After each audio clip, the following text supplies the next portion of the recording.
Fala aí, macumbeiro. Fala aí, macumbeira. Tudo bem com vocês? Hoje a gente está aqui mais uma vez para falar de muita macumba. Junto com o Matuca e com a Tatiane Fissuri, a gente vai falar hoje um tema super interessante e que é pouco disseminado na Umbanda, que é exatamente a apometria. Bom, já vou jogar de praxe a primeira pergunta para a Tatiane, que é: quem é você em essência? Olá, pessoal. Boa noite a todos. Boa noite, Matheus. Boa noite, Vitória. Sua bênção, meu pai. Sua bênção, Vitória. Muito feliz por estar aqui. Nossa, essa pergunta ela não é muito fácil da gente responder, né? Se eu Verdade. pudesse, em uma palavra, eu acho que eu sou uma buscadora. Né? Eu tô sempre em busca de conhecimento, né, em diferentes áreas. A Umbanda, que é maravilhosa, então eu não preciso nem, eu sou suspeita, né, para falar. Então, eu tô sempre Somos todos. em busca de conhecimento e de vivência dentro da Umbanda, em busca de conhecimentos atrelados a correntes espiritualistas, a técnicas holísticas, e eu acho que a minha essência ela se volta muito, muito para isso, né? Para essa questão do conhecimento, e eu gosto de transformar o conhecimento em experiência, ou quando eu experiencio antes, é muito da minha essência depois buscar a teoria daquilo que eu vivenciei, né? Se ela existir em alguma área, alguma seara aí da nossa vida, né? Então, estou sempre nesse movimento. Eu sou advogada, sou terapeuta holística, são duas coisas bem diferentes, né? Então, assim, mas mesmo assim, tudo vai funcionando. Então, tem várias frentes de busca, isso me satisfaz muito. E, além disso, eu gosto de passar um conhecimento que eu recebo. Então, se eu recebo um conhecimento de um guia espiritual, eu gosto de transmitir isso para os meus filhos né, do terreiro. Gosto de compartilhar com eles aquilo que me chega do conhecimento dos guias. Gosto de compartilhar aquilo que eu tenho acesso, né, aquilo que eu posso estudar, aquele curso que eu posso fazer, aquele livro que eu pude ler e estudá-lo.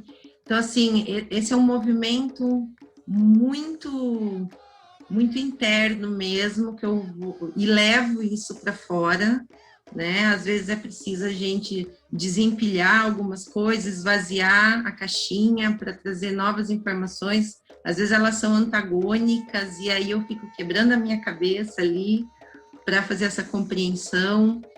Então, eu estou sempre nessa busca, né, para me tornar uma pessoa melhor, né, uma pessoa melhor para mim mesma, dentro da minha casa, para minha família. Eu sou muito família, para minha comunidade de terreiro, para as pessoas que estão à minha volta, mesmo que hoje, né, nem sempre é possível fisicamente, né. Então, eu acho que, assim, isso que eu estou trazendo está muito dentro de mim, faz muito parte das minhas verdades, né, e de quem eu sou, né, conhecer e expandir, fazer esse movimento, e uma hora é uma coisa, outra hora é outra. Então, esse movimento, né, de conhecer questões sociais, de estudar, de me engajar, né, às vezes o engajamento é através do terreiro também, né, de levar esse conhecimento para assistência, quando a gente podia ter. Por enquanto, nós estamos com os trabalhos fechados para assistência, infelizmente, mas um motivo justo, a gente compreende. Então, eu acho que é isso, assim, um pouquinho de mim. Esse pouquinho, né, Tati? Esse pouquinho que é muito, eu acho extremamente Obrigada. importante. Me identifico muito nesse ponto. Eu também sou uma eterna buscadora. Eu e Matuca, né, Matuca? Nossa, cara, não tem. Eu falo, pra ser humanista, você tem que saber que você nunca vai saber nada. Sim, Nada, a gente só não sabe nada. A gente vai o resto da vida estudar e vai morrer sem saber o que a gente precisava ter conhecimento, né? Isso mesmo. É uma frase que eu sempre uso, assim, se eu viver 100 anos e eu já estou na Umbanda há quase 20 anos, então se eu estudar mais, né, 60 anos e experienciar também, porque às vezes o conhecimento chega através da experiência, Sim. depois age uma teoria para isso, às vezes não tem, às vezes a Uhum. experiência e o conhecimento, né? É Tem, gratificante e ao mesmo tempo a gente que está vendo os trabalhos, né? A gente tem um receio de falar, cara, isso não sei, né? E, sim, e a gente não sabe mesmo, né? E tá tudo não bem. sabe, Eu sou a primeira pessoa a falar assim, ó, não sei, mas vamos descobrir como. Chama o sim. preto velho aqui que, que o vô vai responder, Exatamente. né? É uma coisa que eu sempre falo, né? Eu dirijo esse terreiro junto com meu marido, né? Ele é pai de santo, sou mãe de santo no terreiro, chama Casa Luz do Despertar, fica aqui em Paulínia, interior de São Paulo. Então, a gente tem em torno de 60 médiums na corrente e eu falo sempre para eles, aquilo que vocês tiverem dúvida, qualquer que seja, nenhuma é boba, seja de uma questão prática, algo que foi vivenciado dentro do terreiro, seja uma questão, né, de conhecimento teórico, venham buscar. Se eu não souber, a gente vai encontrar juntos. Vamos juntos fazer esse encontro, vamos buscar alguém que saiba mais, ou vamos perguntar aos guias, né? E às vezes tem um filho mesmo dentro do terreiro, né? E traz. Outro dia a gente estava fazendo um desenvolvimento mediúnico, as nossas giras internas elas continuam com um número reduzido, então fica uma turma online e uma turma fica presencial. A gente vai fazendo um rodízio, um barracão grande, então a gente tem essa possibilidade de conseguir, né, espalhar o pessoal ali, todo mundo ficar distante. A gente está fazendo um desenvolvimento mediúnico com a linha de pretos e pretas velhas, e aí ao final uma filha me fez uma pergunta e eu falei, não sei te responder, não sei o que é isso. Eu falei, tem duas formas da gente ou ver alguém, e na hora me veio uma outra filha na cabeça, sabe? O rosto dela, sei. Amanhã você liga para ela, fala para ela que eu pedi para você ligar, que eu não sei explicar isso para você, porque eu acredito que ela saiba. Se ela não souber, da próxima vez que os pretos e as pretas velhas estiverem em terra trabalhando, a gente vai perguntar diretamente para eles. Mas aquela filha que me veio na intuição, sabia tudo, deu uma explicação maravilhosa, eu aprendi, todo mundo aprendeu. E é isso, né? Por isso que nós somos uma corrente, né? Uma corrente mediúnica. Exatamente. É um corpo mediúnico, né? Então, a gente não tem a obrigação de saber tudo, né? Tem coisas, por exemplo, que a Vitória é nova de tudo, tanto de idade quanto no terreiro, né? E tem coisas que ela sabe da vida que eu não sei, que ela passou que eu nunca passei, né? E às vezes o conselho que a pessoa precisa não é espiritual, é uma questão da vida. Então tem coisas que a Vitória já viveu que eu nunca vivi, né? Sim. E tá tudo bem, é isso que a gente gostaria, né? Que todo sacerdote entendesse que tá tudo bem você não saber todas as respostas, né? E aí, a gente não sabe mesmo. Tati, uma pergunta assim, antes da gente começar a fazer as perguntas focadas, você tem Oxóssi na sua coroa? Tenho Oxóssi. Tá. Eu sou filha de Iemanjá de frente e tenho Oxóssi. Cara, eu só consigo, eu olho pra você assim, eu vejo nitidamente Oxóssi. Eu tô olhando pra você e vendo Oxóssi com você, é absurdo isso. Tenho. E muitos períodos da minha vida, e desde antes de eu entrar para Umbanda e entender esse universo, né, e conhecer os orixás, eu fazendo uma retrospectiva, tem momentos da vida assim que eu tô muito Iemanjá e tem momentos que eu tô muito Oxóssi. Hoje você tá muito Oxóssi, cara. Ele vai guiando, vai trazendo. Eu estou numa fase de muitos estudos, né? Entendi. Então, né, isso também traz essa força, né? De olhar muito para frente. O ano passado foi um ano muito difícil, então quando esse ano começou difícil, porque a gente tinha uma expectativa e de repente mudou de novo e me deu uma balançada enorme, sabe? Daí eu Parei um pouco e falei, vamos lá. Temos que olhar para frente. Feito flecha certeira e não, né, não perder o foco da caça, daquilo que a gente tem que buscar, da gente e fazer. Então, eu estou mais ou menos nesse movimento desde o meio de janeiro, então ele está bem atuante em mim Faz mesmo. sentido, então. É porque, assim, às vezes eu tenho essas coisas, não tenho a clarividência.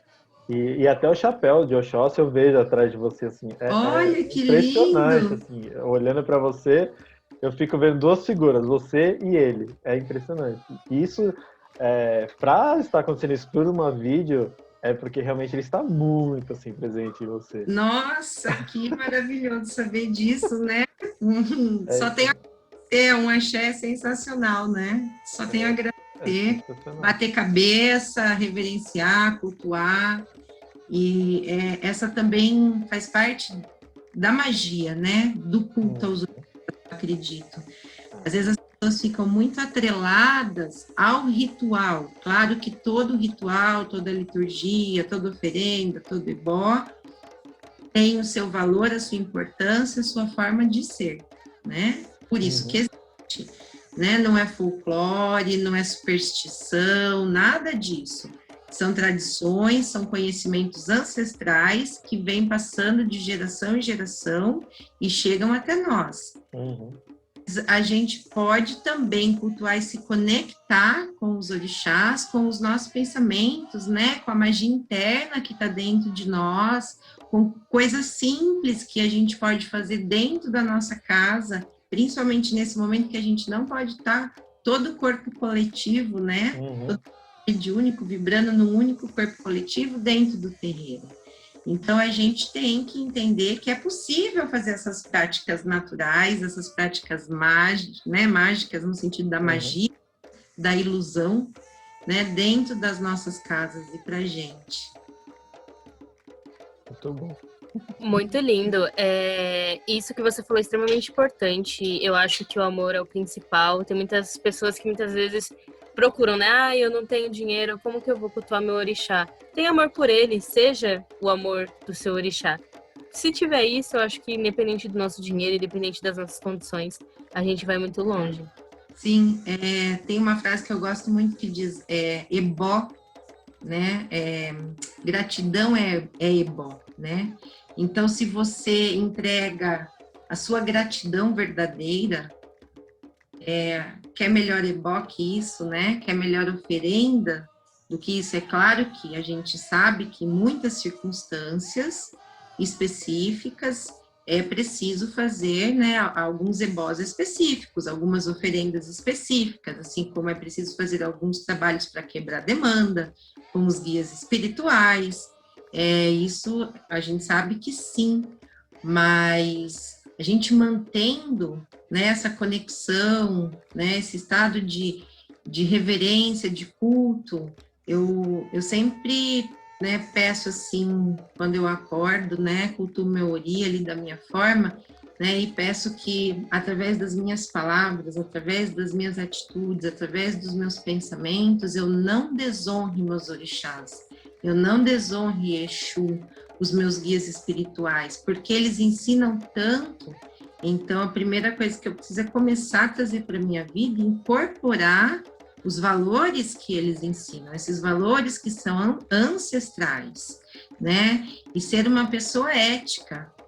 Quando eu acredito que quando a gente age com ética, os nossos caminhos vão naturalmente se abrindo, né? Então, a gente vai tendo compreensão, claro que desafios, problemas acontecem. Às vezes a gente se vê numa encruzilhada. Quando isso acontece, na vida a gente se põe muitos momentos, né, em encruzilhadas da vida. Eu costumo falar para mim mesma assim, Tatiane, vai para o centro da encruzilhada, ali é o coração de Exu. Dali eu consigo ver todos os caminhos, que são muitas possibilidades, aquilo que está convergindo, aquilo que está divergindo, né? Exu está me amparando, está me auxiliando, então não posso reclamar, né? E a partir daí eu faço a minha escolha, né? Parar vai me orientar, mas a escolha do caminho que eu vou seguir a partir do centro da encruzilhada eu quem decidi. Então, é uma questão da gente trazer, né, essas forças e trazer autorresponsabilidade também. Sabe que eu tenho visto, assim, já há bastante tempo, né, muito tempo, eu estou na Umbanda há quase 20 anos.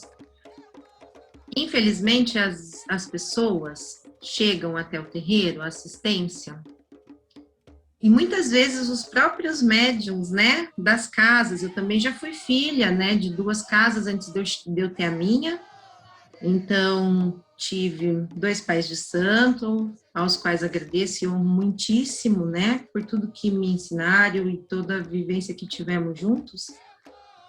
E observando, né, o terreiro, as pessoas, às vezes as pessoas não criam um sentimento de pertencimento, né, com o terreiro. Elas acham que, por exemplo, muitas pessoas, não todas, né, que chegam, os consulentes que chegam no terreiro, eles costumam pensar que o terreiro é um grande banheiro público, que eles vão ali para se lavar, né, e se descarregar e vão embora.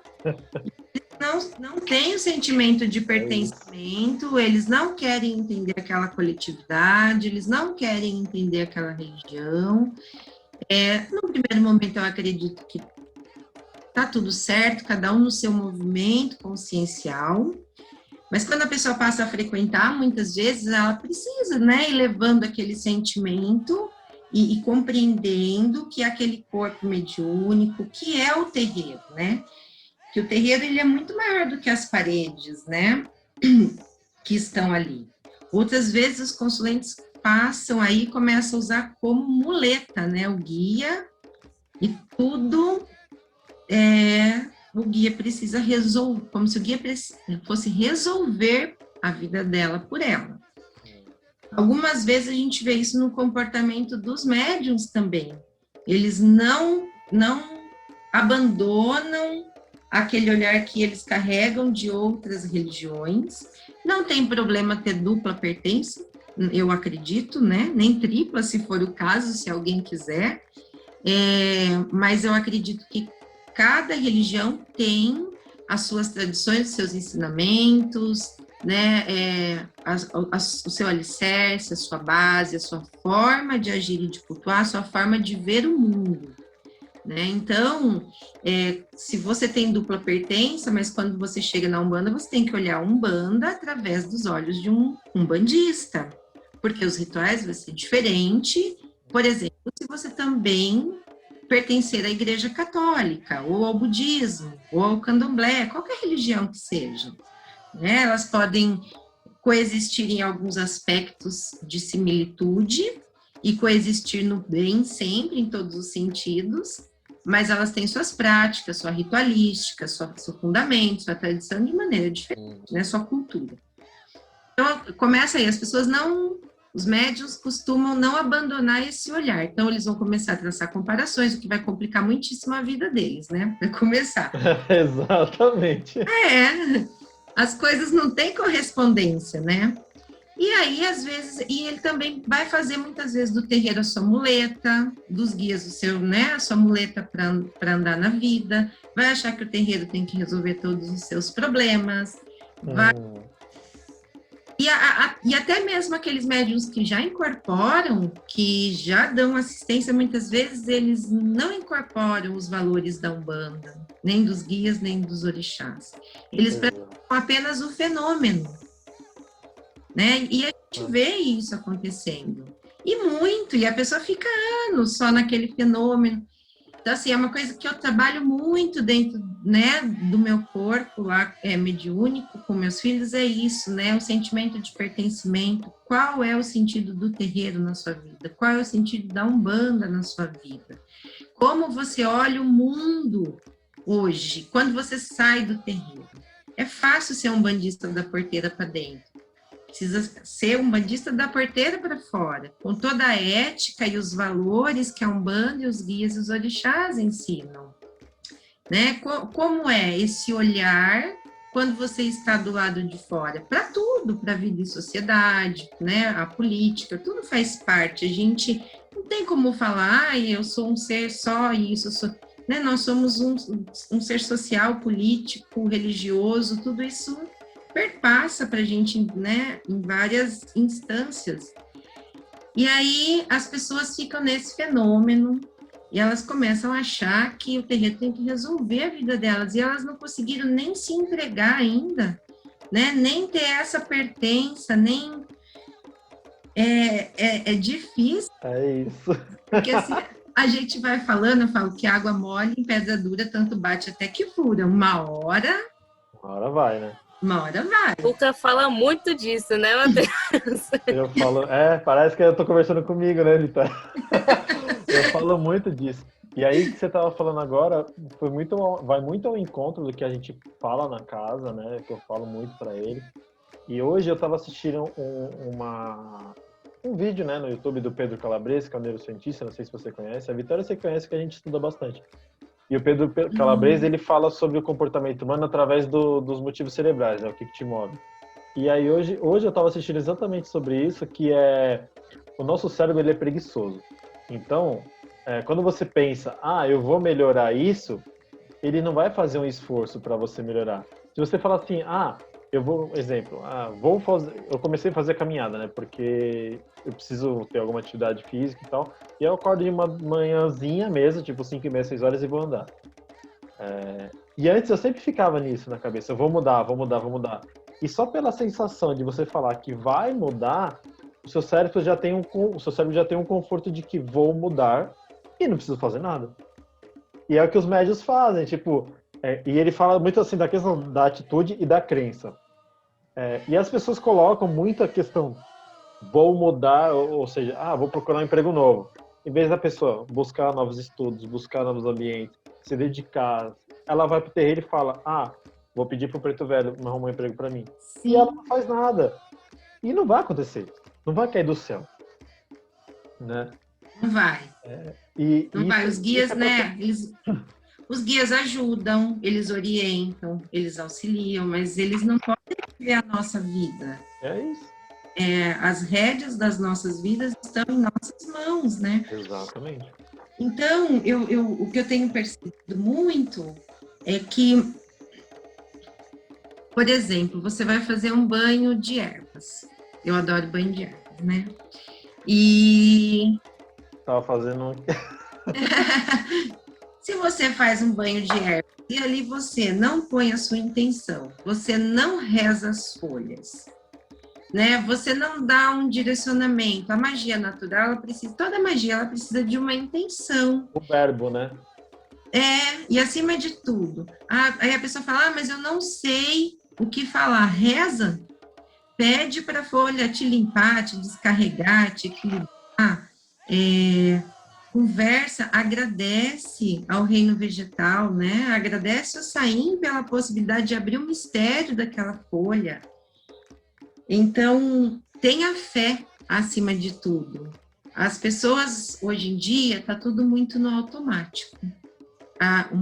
As relações muito líquidas, uma sociedade muito líquida, tudo se liquefaz muito rápido, tudo passa muito rápido, tudo no automatismo.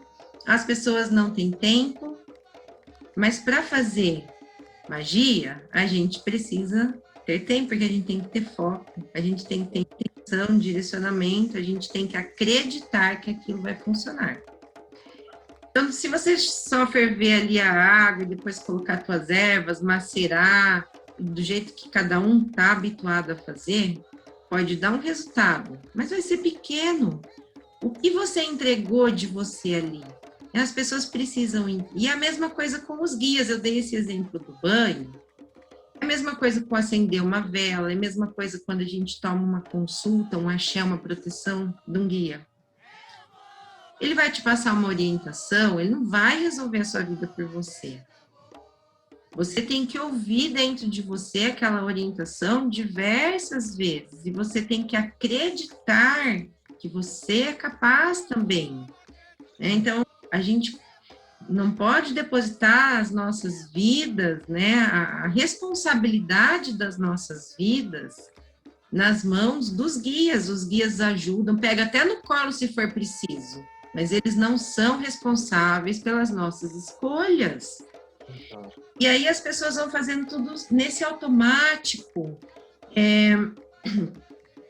E aí eu falo assim que parece fast food, né? Então as pessoas entram no é o fast food delas.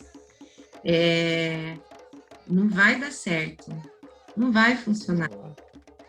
Aí é quando uma consulência fala, é aquele terreiro lá, ó, nossa, os guias lá são ruins, aquele terreiro não serve para nada, aí a pessoa começa a pular terreiro em terreiro. E até ela achar um terreiro que vai fazer o milagre para ela, né? Exatamente. Aí o médium, ele vai ficar lá um tempo, daqui a pouco ele começa a achar que ele é melhor do que os outros da corrente, porque, ele sabe mais, eu que resolvo minha vida, não são os guias, ele fica no fenômeno, ele não traz o curador interno para fora, né? Ele não traz esse acreditar aliado a todas as práticas que ele faz. Então, o resultado nem sempre vai acontecer. E aí, dentro disso, a gente vai vendo um grande imbróglio, né? E as pessoas vão se perdendo e começam a questionar a sua fé, questionar os espirituais, questionar os orixás. É muito mais cômodo eu colocar o peso dos meus atos sobre os outros, porque daí eu nunca falho. Né? Isso é um comportamento humano que diz muito sobre o comodismo que a gente vive. Né? A gente tem uma ideologia de que, eu falo em geral, né? Que todo mundo é responsável pelo que acontece na minha vida. E aí eu trago sempre com o pessoal que, assim, isso é uma maneira católica de enxergar a vida, né? Sim. De você colocar a responsabilidade, não só católica, mas também como os evangelhos colocam sempre a culpa no demônio, no diabo, enfim. Porque aí você exime a sua responsabilidade de viver e você tira o que é mais importante, que é o livre-arbítrio na sua vida, né? E unindo um pouco o que vocês falaram, ela até falou da sociedade líquida, e já está tendo um novo estudo sobre a sociedade. Eles estão falando que a sociedade está se tornando gasosa. Ou seja, Nossa. é ainda mais volátil. Então, assim, quando você vê, já foi. Não fixa. Não deu Porque o líquido a tempo. gente ainda coloca dentro de um Sim. copo, dá para moldar ali de uma forma. O gasoso vai. Cadê a profundidade, né? Sim. As pessoas estão perdendo uma grande oportunidade de se aprofundarem em si mesmas, nas relações, nos seus contextos, nas suas comunidades de terreiro, né? Uma comunidade de terreiro, ali a gente, eu vejo assim, o terreiro auxilia a gente a fazer o nosso autoconhecimento, auxilia a gente na nossa jornada individual, mas ele também ensina a importância do corpo coletivo. E que, mesmo que a gente esteja uns passos à frente, às vezes, em determinados aspectos da nossa vida, no autoconhecimento, do que um irmão de corrente, você pode auxiliá-lo pela palavra, pelo exemplo, né? Então, um corpo segue junto, e um vai puxando o outro, um vai ensinando o outro, e aí esse corpo, ele cresce conjuntamente, ele expande consciencialmente de forma conjunta, né?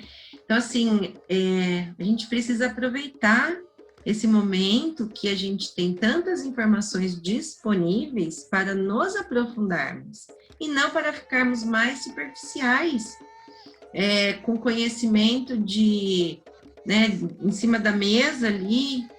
Você começa a ler um livro, lê 2 páginas, um exemplo só. E aí você acha que você já sabe tudo sobre aquele assunto. Não é assim. A gente sabe que a velocidade da informação hoje é muito grande, mas a gente pode filtrar aquilo que a gente quer conhecer, né? E a nossa vai dar um direcionamento, porque a gente vai experienciar muita coisa também, né? Então, a Umbanda, ela é tão rica e ela é tão maravilhosa, porque ela ensina tudo isso pra gente, ao mesmo tempo ela é tão plural, né? Ela permite que em um terreiro se cultue 10 orixás, no outro 20, no outro 15, no outro 11, e tá tudo certo. Tá errado? Não.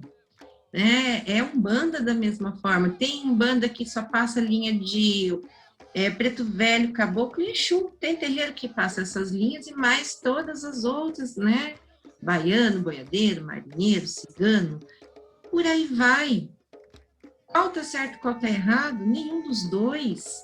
A gente precisa parar de se desentender por essas pequenas diferenças e unir tudo aquilo que é semelhante, que é muito lindo, né? Meu terreiro... As pessoas olham mais pro diferente, né, Tati, do que pro semelhante. Sim. Aí, no meu terreiro, por exemplo, a pessoa fala Cutu, Logunedé, no outro de Umbanda, não. Tem alguma coisa de errada nisso? Não, se o guia-chefe vai trazendo essa informação aos poucos. Né? Minha preta velha, ela costuma dizer assim, a gente não tira a venda dos olhos de vocês de uma vez, porque vocês só vão ver borrões. Exatamente.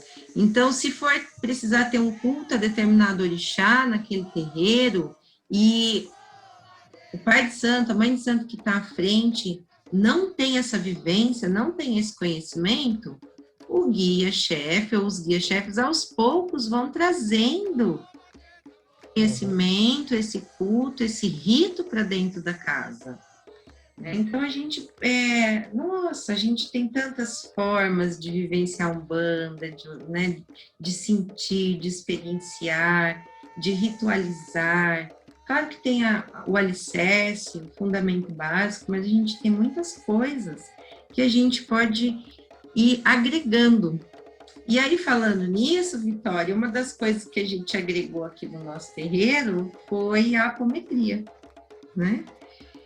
Sim, exatamente. Vamos entrar no tema da apometria, né? Já que eu sou mega curioso, né? O episódio é sobre isso. O que acontece? Eu já passei por uma consulta de apometria, por uma série de questões, eu posso contar mais pra frente, mas eu quero que você responda pra gente o que é apometria, que é um tema extremamente diferente, que a gente não vê em todos os terreiros, é bem difícil. Então, o que é apometria? Eu quero entender melhor na sua visão o que é esse fenômeno, né? Essa coisa incrível. Primeiramente, a apometria, ela é uma técnica terapêutica, né? Baseada em algumas leis e princípios, e a principal delas é que através do desdobramento dos corpos sutis, dos corpos espirituais, do apômetre daquela pessoa que está sendo atendida, há uma leitura do campo. Então, eu desdobro a pessoa que eu estou atendendo, me desdobro, faço uma projeção mental ou uma projeção de consciência, acesso o campo psíquico daquela pessoa através de sintonia mental, não tem incorporação. A gente não incorpora corpos, não incorpora egos, a gente entra em sintonia mental com as informações que estão ali, que são dores, traumas, ou habilidades, dons. E a gente traz essa informação, isso está no inconsciente da pessoa. Então, a gente traz isso do inconsciente para o consciente, para que auxilie a pessoa a resolver uma dor, um trauma, algo que a aflige, por exemplo, um medo, raiva, preguiça, comodismo, tristeza.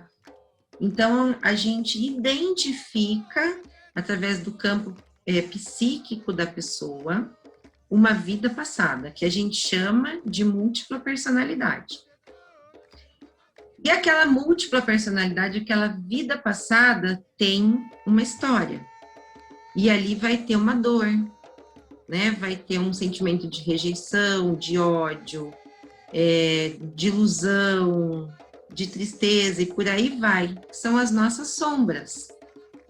A gente traz isso do inconsciente para o consciente para que a pessoa elabore. E a partir daquilo, ela consiga ter um novo, ter um novo olhar sobre aquele sentimento, sobre aquela dor, sobre aquela sensação, sobre aquela emoção.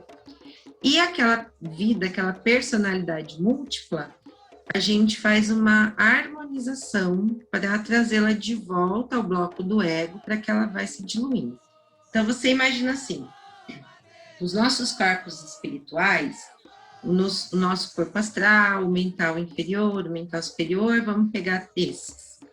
Eles são feitos assim, uma cebola, eles têm várias camadas. Cada corpo tem 7 camadas e cada uma dessas camadas tem 7 outras camadas. Então, a gente chama de níveis e subníveis. Então, você pensa isso como um grande gaveteiro. Isso é o grande inconsciente que a gente tem. De repente, uma gavetinha desse grande gaveteiro se abre e ali tem uma memória guardada. E essa memória se projeta na forma daquela vida anterior. E a isso a gente dá o nome de personalidade múltipla. É a projeção daquela vida, com aquela forma, com aquelas características. Então, se em uma vida a Vitória foi o José e sofreu um trauma, uma dor, qualquer situação, ele vai se projetar, aquela memória de dor vai se projetar e você vai ver a forma ali do José, com as roupas que ele utilizava naquela vida. A gente vê como uma tela mental, como se estivesse passando um filme. E o mais importante é identificar o que aquela vida traz de dor, o que aquela vida traz de sombra, né? E aí olhar para isso, trazer para o consciente para olhar para isso, ressignificar, transmutar e passar de forma diferente. Então, falando de uma forma bem breve, né? Isso é a técnica da apometria. E tem muitas outras nuances e princípios e leis, mas o mais importante para o entendimento é isso. A gente também pode identificar, quando a gente faz essa projeção mental, essa projeção e entra em sintonia com o campo psíquico da pessoa, identificar traumas dessa vida, desde traumas intrauterinos até alguma coisa que aconteceu hoje de manhã, hoje à tarde, por exemplo. E que, em virtude disso, desdobrou uma subpersonalidade. Por que desdobra uma subpersonalidade? Porque ocorreu uma dor emocional tão grande e aí a pessoa não sabe, não consegue lidar com aquela dor. Ela pode vir a morrer, desencarnar ou passar por desenvolver uma doença, um processo, um desequilíbrio tão grande que essa subpersonalidade, ela desdobra para escoar aquela dor. Então, vou dar um exemplo assim.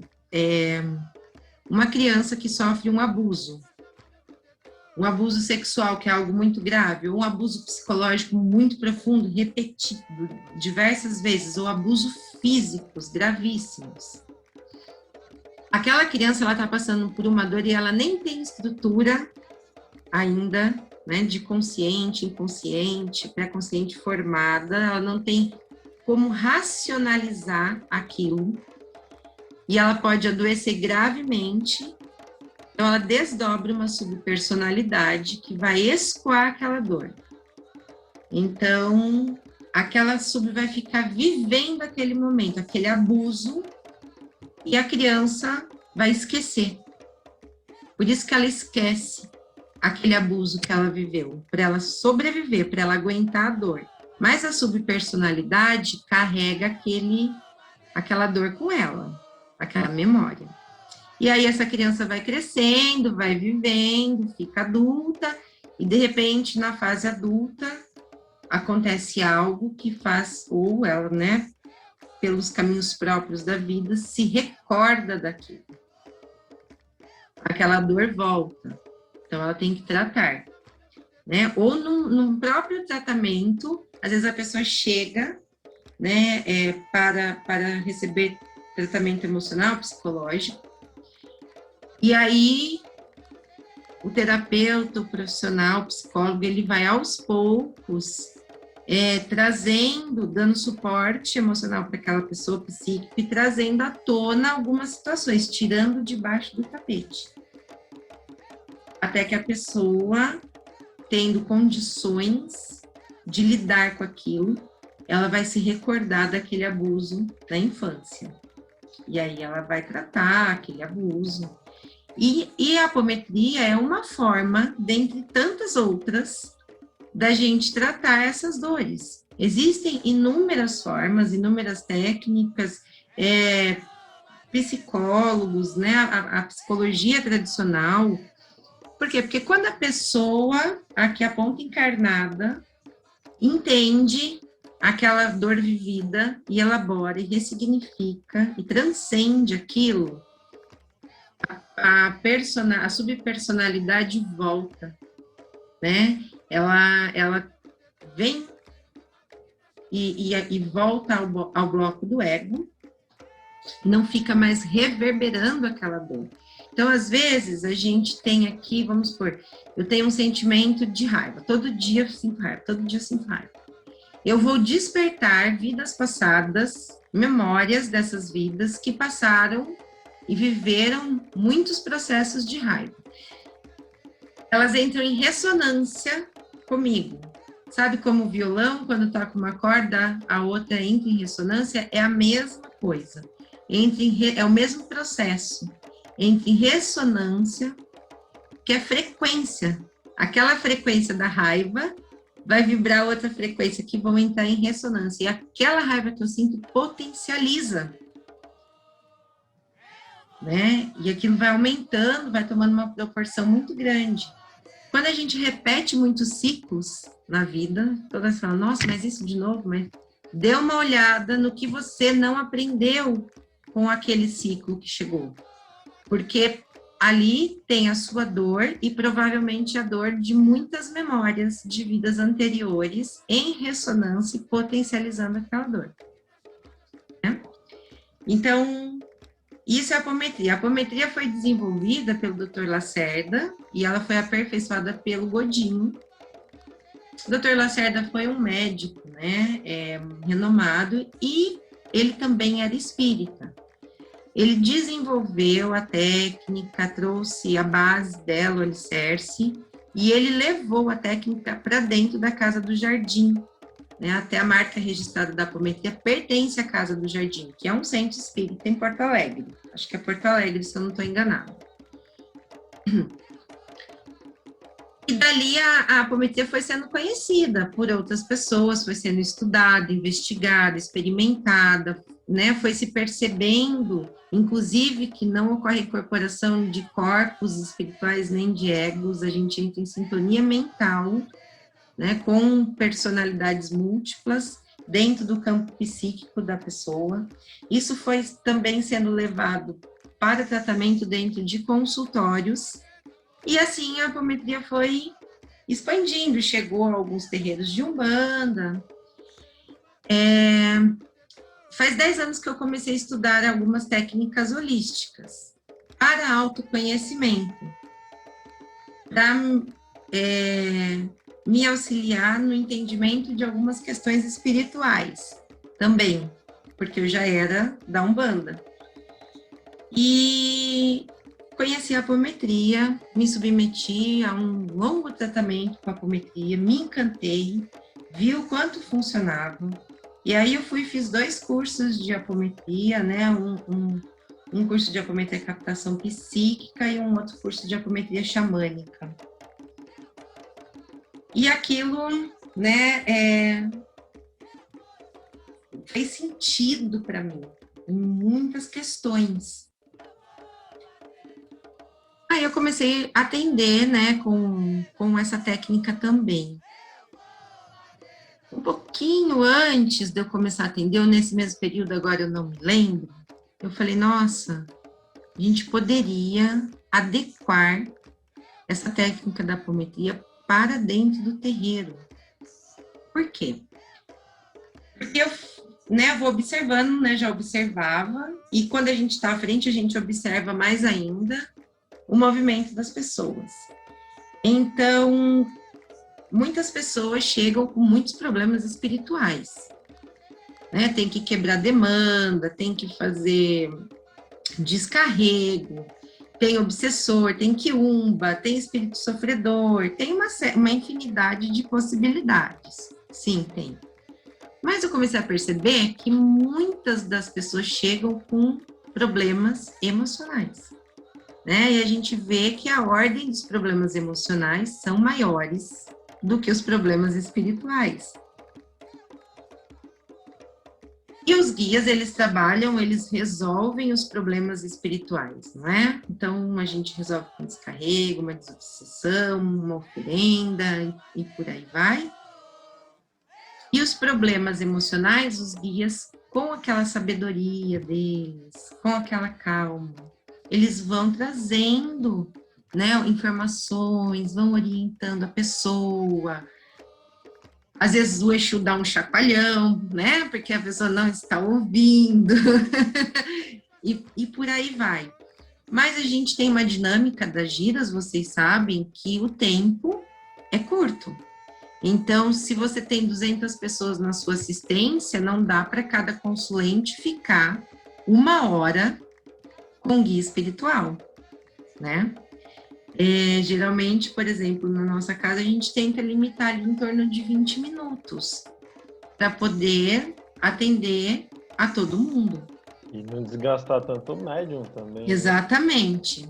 E aí o guia pede para a pessoa vir mais uma vez, às vezes pede para vir mais 5 vezes, mais 6 vezes, mais 7 vezes, e é um processo que vai indo, né? E muitas vezes a pessoa não se atina, porque ela sempre acha que o problema é externo, então ela sempre acredita que é um obsessor espiritual, que a vida dela não anda porque fizeram trabalho, porque o guia está ali falando que não tem trabalho, o guia está ali falando que não tem demanda, o guia está ali falando que não tem obsessor, mas a pessoa fala que eu sinto isso, que aí o guia explica do jeito dele, com as palavras simples, e às vezes a pessoa não se atina.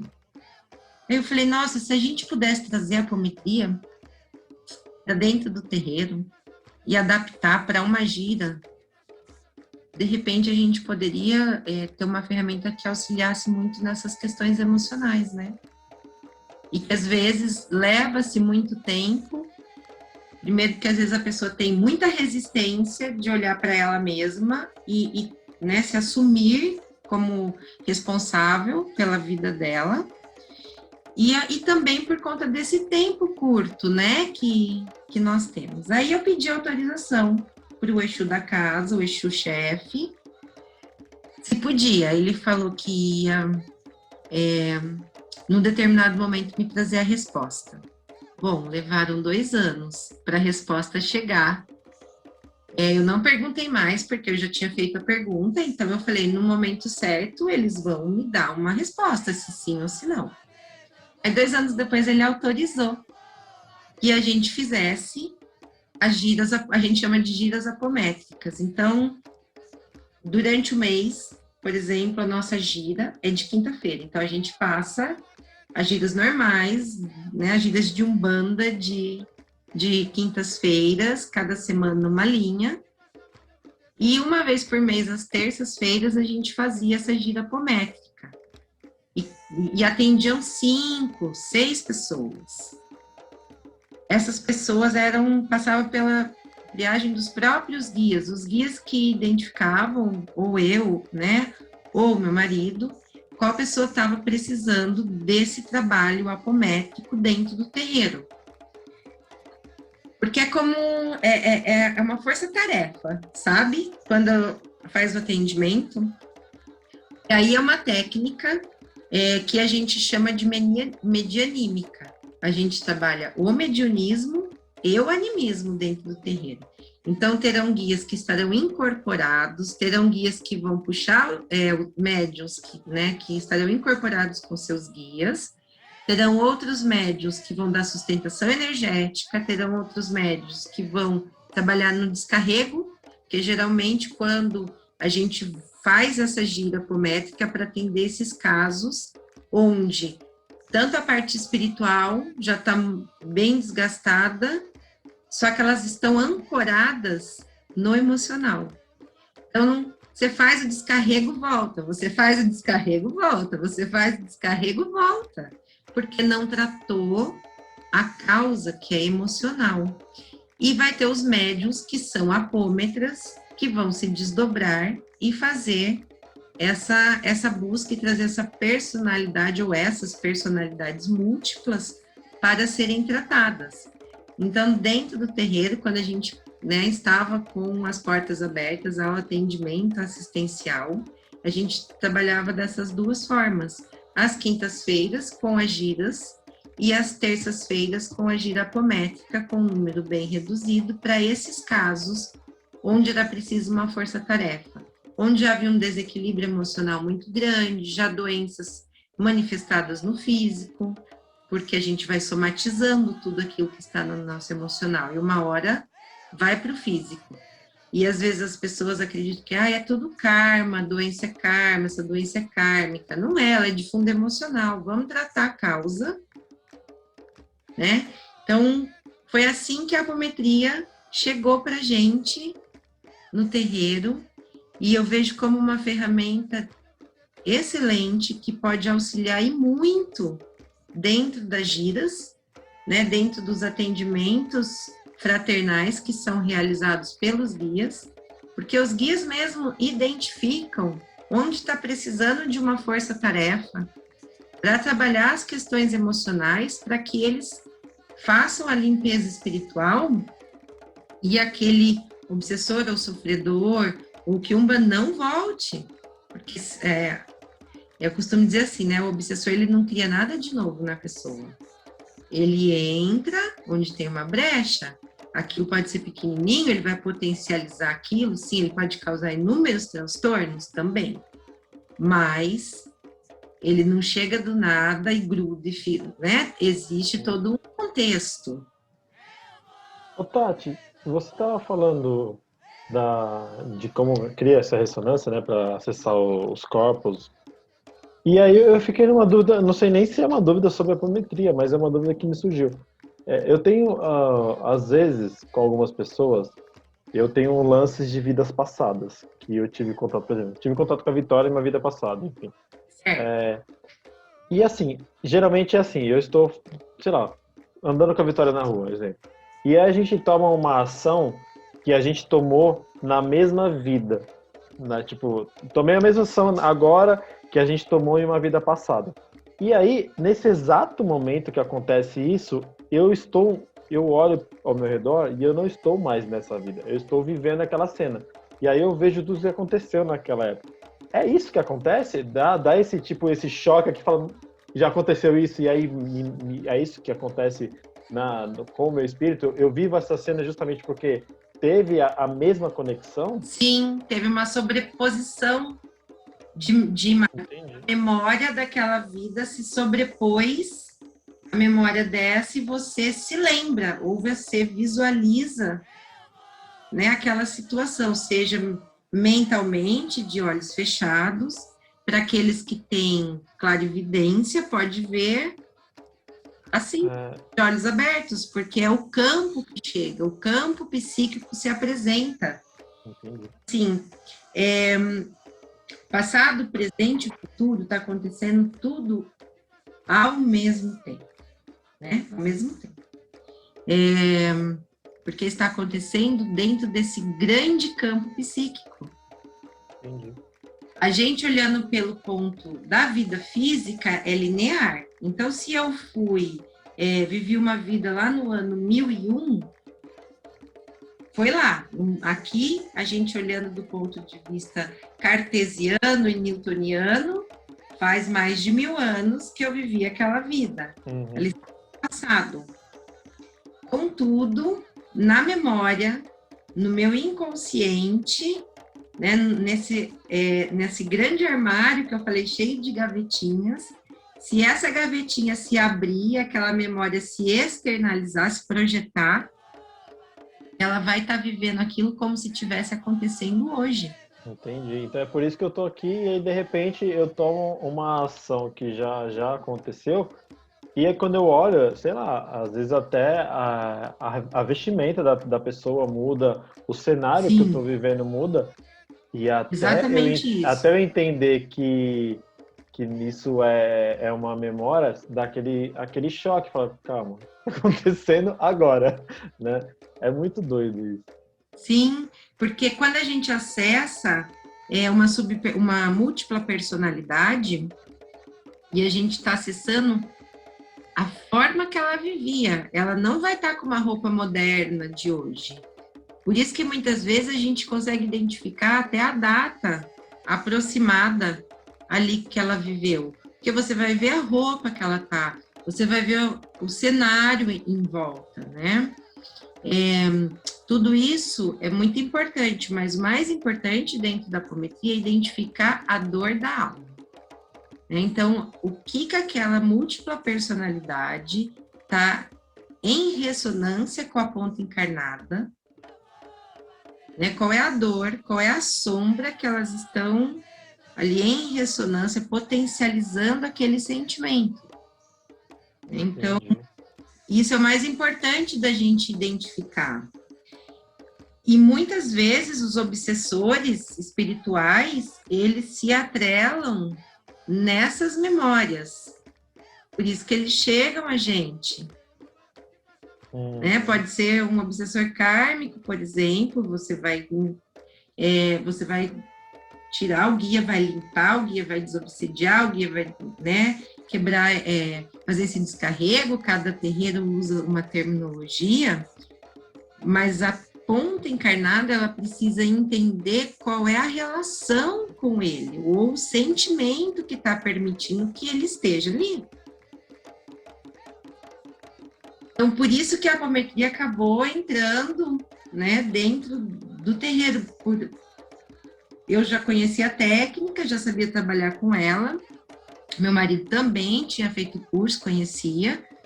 Eu indiquei para várias pessoas, né, do terreiro, vários filhos, o pessoal foi fazer porque é muito interessante, o conhecimento, ele é muito bonito, abre um leque de possibilidades e aí você vai vendo que a maior parte dos problemas que chegam via consulente ou via médium da casa são problemas emocionais e não de ordem espiritual. Quando é de ordem espiritual, alguns, muitas vezes, estão ligados a esses problemas emocionais. Então, foi uma forma que a gente encontrou quando necessita fazer essa força-tarefa para auxiliar. Quando não necessita, os guias vão orientando e cuidando daquela forma que vocês conhecem, com toda aquela paciência, aquele amor, aquele respeito, aquele carinho, até a pessoa está lá, né, e fala, agora entendi o que o guia estava me falando, nossa, estou fazendo tudo errado na minha vida. A pessoa vai mudar o rumo da vida dela, né? É claro que muitas vezes a pessoa já sai dali se sentindo muito melhor, né? É muito difícil a gente encontrar uma pessoa que foi ao terreiro e fala, nossa, saí de lá pior do que eu entrei, né? Eu acho que 100% sai melhor, a não ser que a pessoa não escute aquilo que ela foi querendo ouvir, daí ela realmente vai sair pior. Você falando isso, eu lembrei de uma vez. A gente estava no terreiro e passou uma menina com o seu meia-noite, que eu acho que eu trabalho. E essa menina nunca mais apareceu. Porque ela parou na frente do seu meia-noite e ela tinha feito um trabalho de amarração Ela mesma falou, né? Não precisou nem muita coisa. E aí ela falou que fez o trabalho de armação para um rapaz e ela queria desfazer, porque a vida dela começou a dar muita coisa errada. E aí o seu meia-noite falou para ela assim, eu vou ajudar ele, você não, porque você tem que arcar com suas consequências. E aí ela nunca mais voltou. Porque ela foi buscar uma coisa e ele não deu o que ela queria. Exatamente. Né? E nós ainda, ou a grande maioria, como crianças espirituais que somos, a gente faz birra. Então, eu acho que grande parte das pessoas não escutam do guia o que elas gostariam de ouvir. Grande parte. Mas o guia tem um jeito de tocar, né? A alma daquela pessoa, ele tem um jeito de tocar o coração daquela pessoa, que mesmo ela não ouvindo o que ela quer, ela vai compreender, vai olhar para isso, vai se sentir melhor e vai embora muito melhor do que ela chegou. Mas, às vezes, algumas pessoas querem negar, querem viver nessa ilusão, né? Querem que o guia faça aquilo que ela quer na hora que ela quer, ela não quer arcar com as consequências dela, dos atos dela. E aí ela vai sair dali e vai falar que ela saiu muito pior do que ela chegou.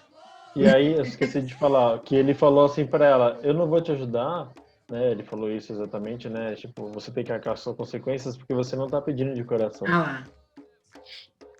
né? E aí ela simplesmente não apareceu mais. Porque o pedido dela não era de coração, era só fiz cagada, agora me ajuda aí, vai. E não Fiz vai cagada, acontecer. agora você limpa meu lixo. Eu vim aqui tomar um banho no É, banheiro público, exato, né? E exato. você se resolve com essa energia aí. Então, assim, existem pessoas consulentes, assim, né? A gente, e é uma pena, né? Por um lado, assim, acho que a palavra certa não seria pena. Eu me compadeço quando eu vejo, porque eu vejo que a pessoa está perdendo uma oportunidade, né? Muito grande. E vai ressoar por muito tempo, né? Igual você falou. Por muito tempo. Então, assim, dentro desse fast food que a gente estava falando, que as pessoas, Uhum. né, buscam dentro do terreiro, né? Às vezes elas querem ali, elas querem um resultado imediato. Então, é como se, assim, elas estão com dor de cabeça, então elas param na farmácia e pegam um analgésico. Elas tomam um analgésico. Daí, um pouquinho, a dor vai sumir. Elas vão se sentir ótimas, mas elas não trataram a causa. É só o efeito, né? E às vezes as pessoas entram no terreiro com esse mesmo pensamento, né? Eu não vou olhar a causa. Ou elas, né, nem se atentam para isso. Elas querem que o guia dê um remédio para resolver aquela dor dela, mesmo que for só momentânea, né? Ali, rápido. Quando a gente se esquece que o trabalho dos guias é um trabalho de fazer a gente olhar para dentro, é um trabalho de autoconhecimento que eles fazem, mesmo que eles usem outra linguagem, outra forma de falar, né? Ainda mais quando a pessoa para na frente de Exu, né? Exu e Pombagira, eles estão ali refletindo essas sombras que a gente carrega, né? Exato. Fazendo isso, e às vezes eles fazem isso rindo, às vezes eles fazem isso dando um chacoalhão. E as pessoas não entendem que o Exu quer é que haja um equilíbrio nessas trocas, haja um equilíbrio dessas forças. Então, se você chega no terreiro e você só pede, você só pede, você só pede, peraí, está em desequilíbrio essa troca. O que você está dando? Né? E quando eu falo dar para o terreiro, não é nada material, nada, né? É uma pergunta que eu faço, eu fiz essa pergunta para a Vitória, por isso que ela veio aqui dentro do podcast. Quando a pessoa vai entrar na Umbanda, ela tem que ter clareza que a Umbanda vai existir sem ela. Sim. Né? E aí a pergunta que eu faço é, o que você tem a oferecer para a Umbanda? Exatamente. O que você tem a oferecer, né? Então... Ela vai existir se você tiver ou não. Sim. Né? E aí como que você vai fazer? O que você vai trazer para ela, né? Quais são as trocas, né? Nesse grande mercado regido por Exu, né? Que tanto nos ensina sobre as trocas, que vai fazer com a Umbanda e com o terreiro, que não é só o físico, né? Exato. Barracão. O barracão é uma parte importante, né? Sem o barracão, a gente não tem onde girar. Então, precisa, né? A gente precisa cuidar, a gente precisa limpar o barracão, a gente precisa ter os assentamentos, as firmezas, as velas ali acesas, né?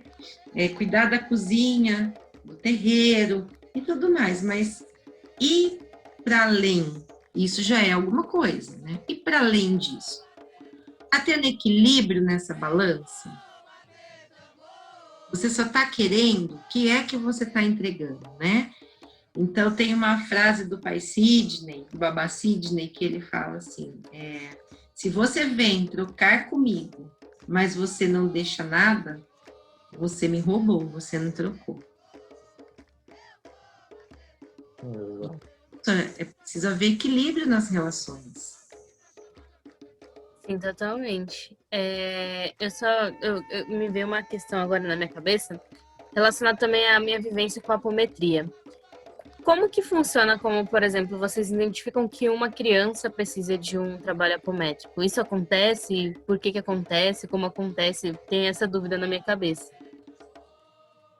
Assim, é um tema polêmico, porque muitas vezes a criança, a depender da idade, ela não sabe racionalizar ainda. Então, quando há uma necessidade muito grande, é feito, sim, a apometria em criança.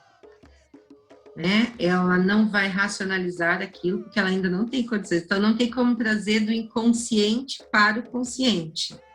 Mas, de alguma forma, a gente conseguiu tratar uma subpersonalidade ou uma personalidade múltipla e fazer com que ela entenda, porque a personalidade múltipla e a sub, ela pode entrar em processo de autoobsessão com a ponta encarnada.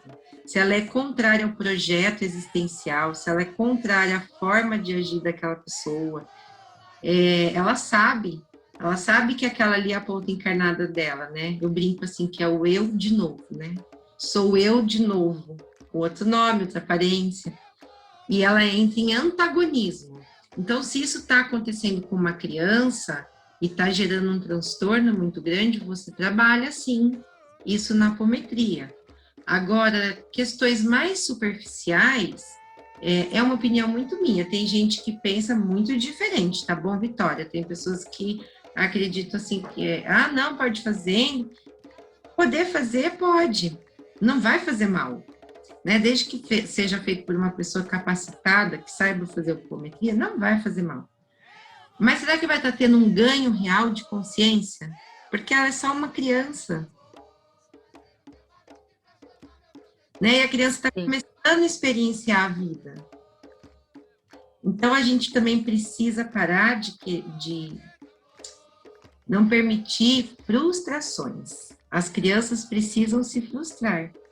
Nós precisamos nos frustrar para a gente compreender algumas coisas. Senão, a gente não sai da infantilidade, a gente não amadurece.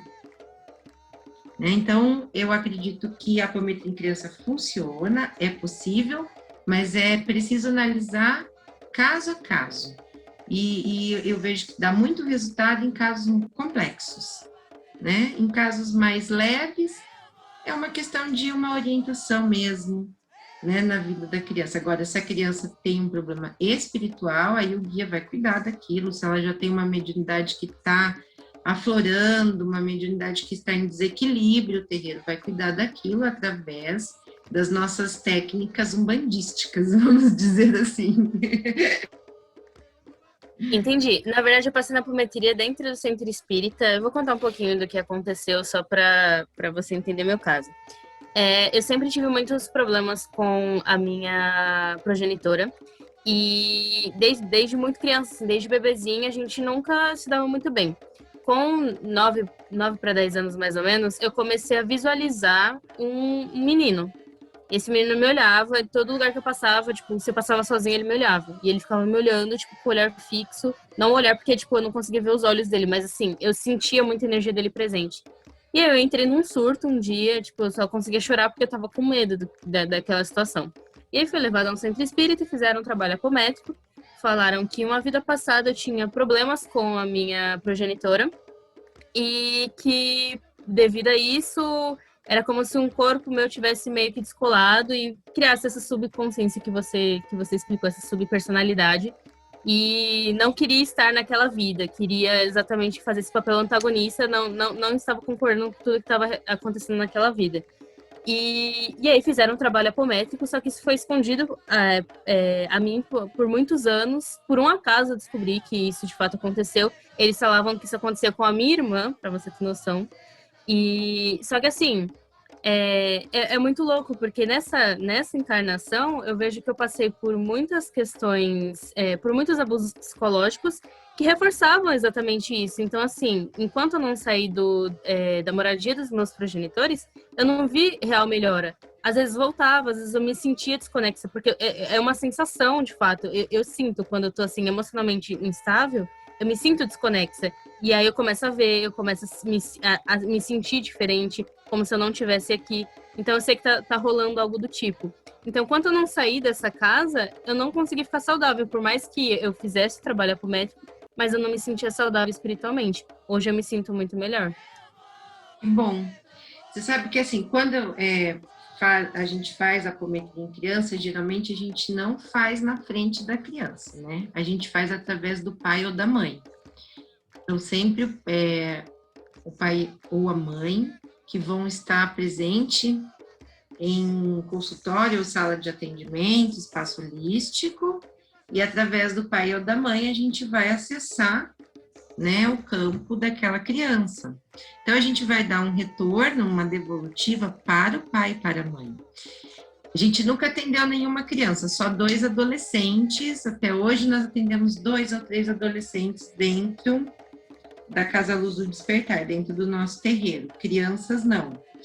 Mas se acaso for necessário um dia e um guia der uma orientação dessa maneira, também será através do pai, né, ou da mãe. Porque até eles não, talvez seja por isso que esconderam de você, porque você ainda era criança, né, ou muito jovem, e aí relataram essa questão. Então, veja bem, é difícil a gente falar de uma coisa que a gente não participou, né? Mas com o seu relato, aquela subpersonalidade foi tratada, ela foi trazida de volta para fazer parte do seu, né, do seu bloco do ego. Como você era criança, isso não foi explicado para você, porque você não tinha maturidade para entender, e você só sentiu uma melhora, você parou de vê-lo. Então, foi uma grande melhora. E talvez outras coisas tenham melhorado dentro de você. Mas, quando é uma questão muito grande, que envolve, muitas vezes a gente precisa de um distanciamento e de um crescimento, de uma maturidade, né? Hoje você está madura, você consegue viver por si só, então você conseguiu sair da casa dos seus pais e se sentiu melhor com isso, né?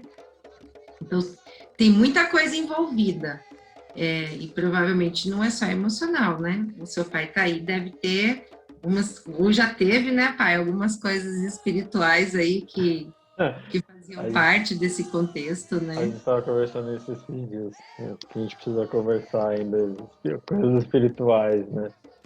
É aquilo que você falou, né? A gente não pode jogar, igual os pretos velhos falaram, a Val falou pra você, você não pode tirar o véu inteiro, senão vai virar borrão. E aí vai gradativo. Às vezes a gente está tratando o Silvio Santos e eles falam, por que você não falou isso antes? Porque antes não era a hora. Né? Exatamente. Porque você ainda não vai entender exatamente o que está acontecendo. Tati, você estava falando assim, e é uma coisa que eu acredito que aconteça muito em vários terreiros, porque cada terreiro tem a sua essência de trabalho, né? E a partir do momento que você adotou e foi autorizado, né, pelo Exu a atuar com a apometria, começaram a aparecer mais pessoas necessitadas disso, não foi? É assim que funcionou? Sim, porque isso acaba atraindo, né? Uhum. Abre a porta, né? Abre uma chavinha. Né? Exatamente. A ferramenta está ali disponível, os próprios guias trazem mais pessoas, eu acredito, né, para receber esse atendimento. E as pessoas também, elas, às vezes, uma comenta com a outra, né? E a pessoa, ela fala, olha, eu vou passar numa gira, quem sabe seja a minha situação, né? E se for, vai recomendar que ela participe dessa gira apométrica. Então, mas acho que esse primeiro movimento é dos próprios, né? Esse movimento vem dos guias. E aí, felicidade, estímulo, né? Lei de atração, as coisas vão chegando. Lá no terreiro a gente tem uma gira que a gente não pode chamar de gira de cura, porque, né, existem você pode ser processada por você falar que você vai curar alguém. Então a gente chama de gira na força de Obaloaê, né? Mas internamente é isso, né? A gente trabalha para curar as pessoas. E é bem assim que acontece. As pessoas elas chegam no terreiro, né? E a nossa casa trabalha muito isso, né? Mesmo eu não tendo o Obaloaê na minha coroa, tem um filho de santo que é o pai pequeno que me ajuda muito nessa gira, e ele sim é filho de Obaloaê. E é impressionante, né? Simplesmente aparece uma pessoa com uma doença que ninguém sabe curar, não tem solução, e aí vai lá na gira e daqui uma semana depois ela tá curada. Ou no dia seguinte ela já não sente mais o que ela estava sentindo. E as pessoas vêm agradecer a gente, e assim, não fizemos nada. Foi a sua fé e os guias, porque a gente mesmo só tá ali. Porque eu não faço a menor ideia do que você tinha, né? Exatamente. Eu trabalho com baiano, né? Eu trabalho com baiano nessa gira, e ele só incorpora nessa gira. Ele não trabalha numa gira de baiano, por exemplo. Ele não incorpora. E o seu Zé Carneiro, ele simplesmente ele vem e tudo para ele é com sebo de carneiro. Pega sebo de carneiro e mistura com aquilo outro, faz aquilo. E as coisas vão acontecendo, né? Sim. E aí, quanto mais acontecem, mais você vai sentindo a vontade com esse trabalho, mais pessoas vão aparecendo necessitando disso. Né? A gente também tem uma gira, geralmente no mês de agosto a gente faz uma festa, né, para o Baluayê, o mês dele.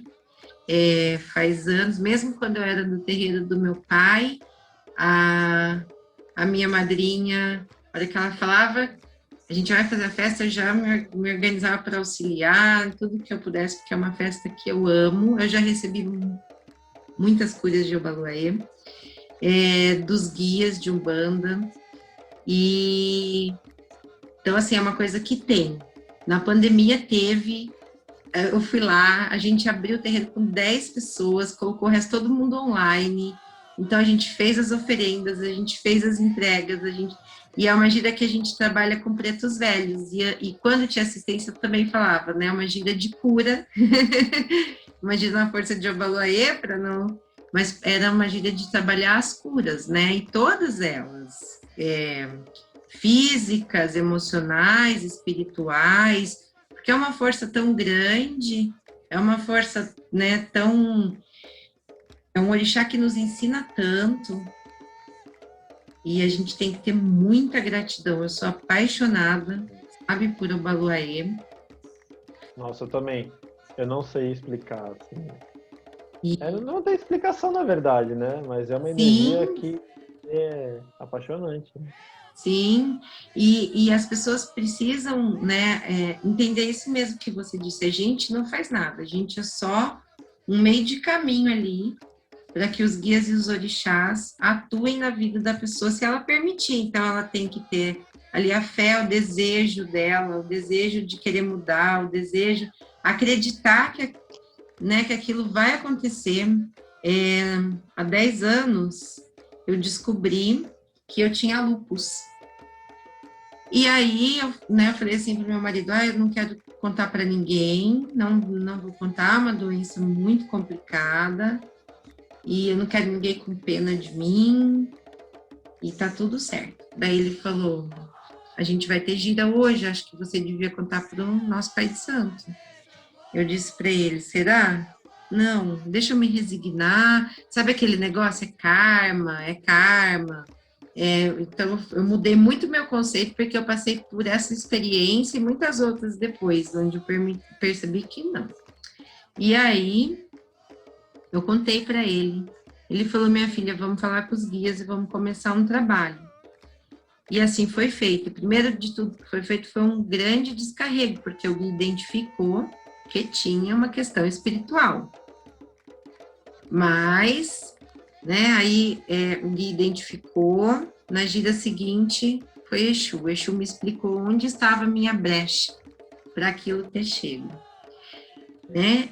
E aí, toda semana eu ia, trabalhava, colocava meus guias em terra. Quando meus guias terminavam de dar assistência, eu ia e passava com um grande médium, um irmão de fé, que eu tenho muita gratidão e muito amor por ele.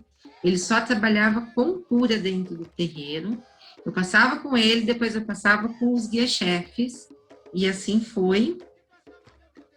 Eu estava já tomando medicação, tudo. Quando foi em dezembro, eu me lembro que eu acordei um dia e falei, nossa, essa medicação está me fazendo muito mal, eu não vou mais tomar isso daqui, não.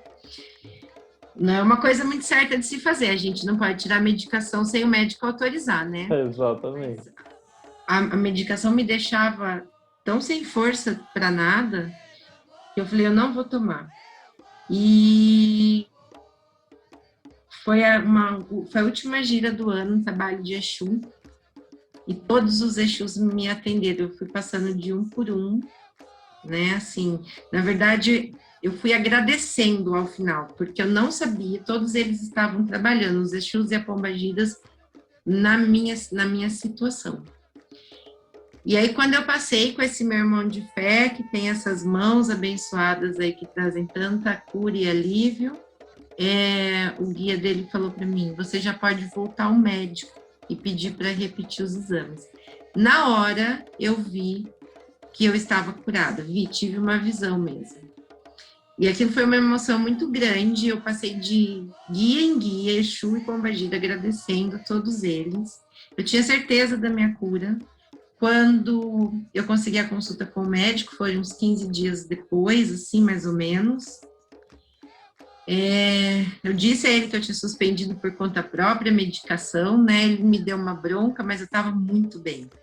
E aí ele falou para mim, eu levei já os exames, porque ele sempre deixava os exames que eu tinha que repetir, alguns exames. Ele olhou tudo e falou, tá tudo normal. Aí ele falou, fisicamente também não tem nada. Foi me fazendo aquele questionário, eu não tinha nada, não sentia mais nada. Ele falou, eu não sei o que aconteceu, mas ele falou, não sei nem o que te falar. Eu falei, faz outra biópsia. Ele falou, não tem como eu fazer outra biópsia, você não tem nada mais, não tem de onde extrair material. Todos os seus exames estão normais.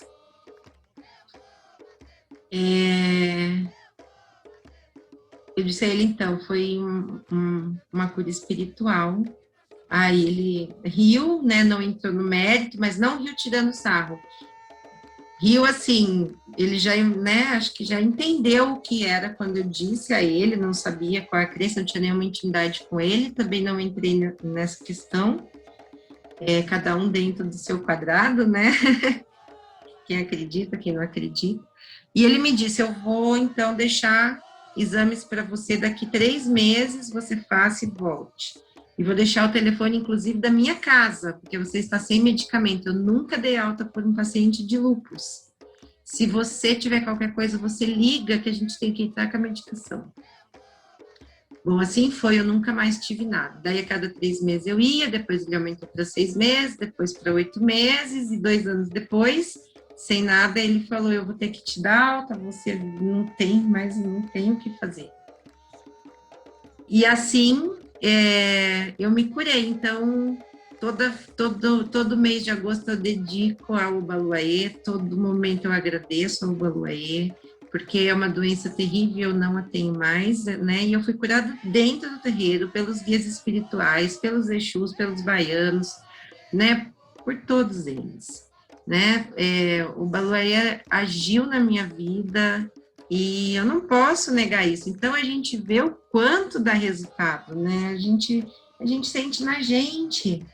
Além das histórias, igual o Pai Mateus falou, que chegam contando, né? Que a gente fica sabendo, que as pessoas vêm agradecer. A gente vê como é possível, né? Através do terreiro, a gente viver em harmonia, em equilíbrio, né? Curando as nossas dores emocionais e físicas, e por aí vai. É muito especial, eu sou suspeita. Que relato lindo. Eu fiquei até um pouco emocionada conforme você ia falando. Eu não tenho nem palavras para te dizer. Isso é muito incrível, de verdade. Incrível, já sonhei né? algumas vezes com o Ubaluayê, sei da energia dele, quão incrível que é. E ver isso de fato acontecer e ver isso numa experiência com você é gratificante, é lindo. Então, assim, é uma gratidão que é eterna, né? Não tem, assim, palavras que sejam suficientes e, né, agradecimentos, oferendas. Eu vou estar sempre fazendo, até porque eu amo fazer, amo agradecer e amo estar em contato com o Ubaluayê e todos esses guias que me auxiliaram muito. Me curaram, né? Graças a Oxalá, graças ao Ubaluayê. Matuca, você tem mais alguma pergunta para fazer para nossa queridíssima?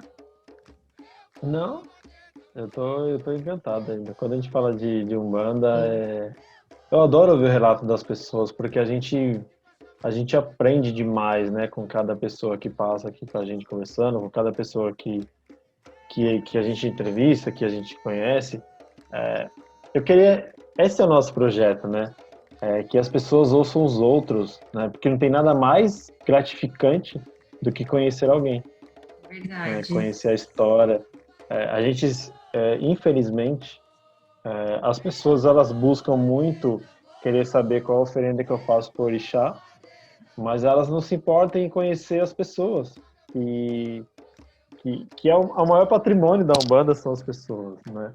E as pessoas elas se preocupam tanto em querer saber como é que eu faço uma oferenda, e aí ela quer saber a oferenda gigantesca, né? Eu peguei aqui, ó, eu faço oferenda para o Oxóssi na minha casa com essa abóbora. Desse Então, tamanho aqui, tá né? vendo? E aí, o mais importante, eu falo para todo mundo, todo médium da casa, eu falo, eu não me importo se você vai incorporar, eu importo se você vai se tornar uma pessoa melhor, porque é o que me Sim, importa, porque para exatamente. incorporar e atender eu já faço, É né? isso mesmo. Se E as tiver que pessoas, atender, e às vezes os próprios umbandistas vão se perdendo nisso, né? Qual é a melhor oferenda? Qual é a maior oferenda? Né? Quantos orixás tem que cultuar? Pode isso, não pode aquilo. Por exemplo, no meu terreiro, no nosso terreiro, a gente faz recolhimento de filhos. Uhum. A gente recolhe, deita os filhos, mas sei que grande parte dos terreiros de Umbanda não fazem, e tá tudo certo. Ninguém deixa de ser Umbanda por conta disso, não é?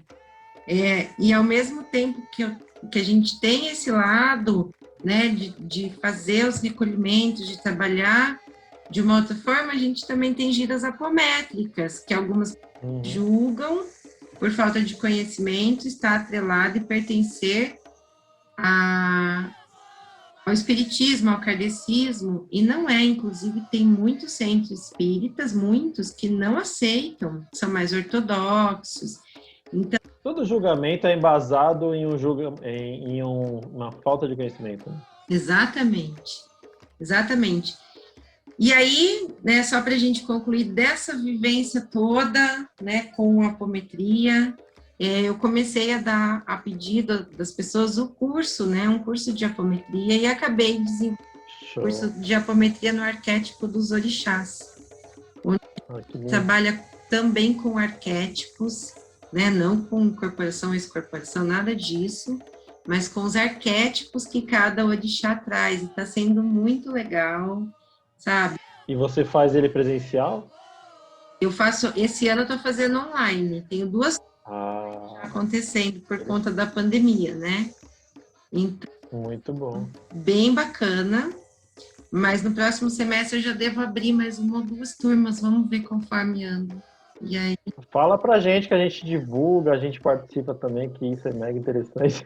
Legal, Sim, sim. Nossa, ia ser muito legal ter vocês com a gente. É uma ferramenta nacional, eu falo assim, a gente não precisa fazer um curso de apometria para você se tornar um apômetro, um terapeuta holístico, né?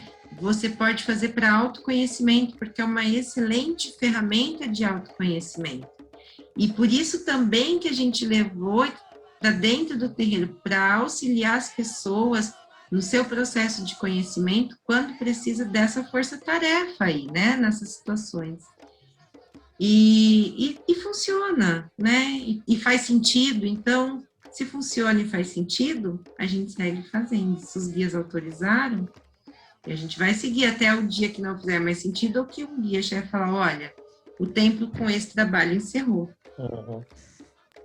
Tá tudo certo. Tati, e onde a gente encontra sobre esses cursos? Tem um site específico nas suas redes sociais? Qual No meu Instagram, @Tati Fissori. Eu sempre posto lá sobre os cursos que eu dou curso de ervas na Umbanda. Agora eu vou ter que adaptar ele para o online, né? Vamos ver se dá certo, porque o contato com a erva é uma coisa que é insubstituível, né? A preparação, então vamos ver se vai ser possível. Mas no @Tati Fissori tem sobre os cursos, tem sobre textos sobre apometria e muitos textos sobre Umbanda, Orixá e por aí vai. Show de bola. É isso, Tati, muito obrigada, foi muito gratificante ouvir sobre tudo isso. um grande aprendizado, acredito que não só para mim, para o Matuca também. É um tema que a gente já conversou algumas vezes, exatamente por essa minha vivência. E você trazendo tudo isso faz tudo muito mais sentido na minha vida. E acredito que de muitas outras pessoas que vão ouvir também. Vou pedir para todo mundo que ouviu até aqui curtir, se inscrever e compartilhar, porque esse é um conteúdo muito rico. A gente tenta trazer de uma forma diferente para chegar cada vez mais e mais pessoas. E, inclusive, esse curso que é de extrema importância, não só para a Umbanda, para outras pessoas de outras religiões, para se autoconhecer, assim como você disse. Muito obrigada por estar aqui. Quero agradecer mais uma vez o Matuca por ter aceitado o convite de fazer o podcast. E é isso. Beijos e muito axé. Matuca, se quiser se despedir. Tati, se quiser falar mais alguma coisa, fiquem à vontade. Só tenho a agradecer só. De resto, já tá todo o Também. axé da Tati com a gente aqui.